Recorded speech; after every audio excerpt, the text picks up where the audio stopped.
ہم نے اب تک یہ پروگرام جو ہے 15 ڈسٹرکٹس کے اندر چلایا ہے اسٹارٹنگ فرام 2021، جس میں ہم نے ٹوٹل ٹارگیٹ جو اچیو کرنا تھا 772 ہیلتھ فیسلٹیز کا کرنا تھا.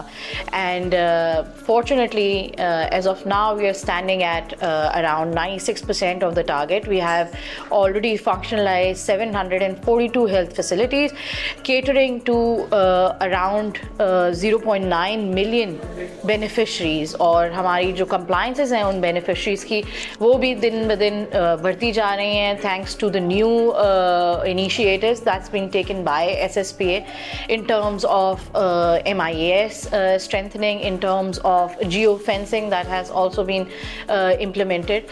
So far so good, and now we are going to launch it. We are going to upscale the project in the 7 districts of Sindh. Inshallah وہ بھی ہم in the coming month کر لیں گے. اس میں بھی ہم نے ٹریننگ جو ہے PPHI فیسیلیٹیٹ کر رہا ہے for around 350 جو ہمارے ہیلتھ کیئر پروفیشنلز ہیں ان کو ٹرین کیا جا رہا ہے پہلے فیز میں.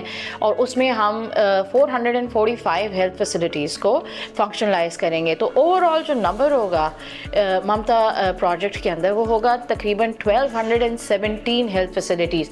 اس سے جو ہماری خواتین انڈر پریولیج زونز میں رہتی ہیں، انڈر پریولیج ایریاز میں رہتی ہیں، وہ بچے جو میل نرشڈ ہیں ان کو ایک اپرچونٹی ملے گی. ان کے گھروں کے پاس ہیلتھ فیسلٹیز میں یہ پروگرام ہوگا جو ان کو انسینٹیوائز کر رہا ہوگا کہ آئیں انسٹیٹیوشنل ڈلیوری کرائیں، جس کی وجہ سے میٹرنل ڈیتھس میں کمی آئے گی. اور پھر جب وہ اپنے بچوں کو اس پروگرام میں لے کر آئیں گی 2 سال تک ہونے تک تو ان کی امیونائزیشن ہوگی.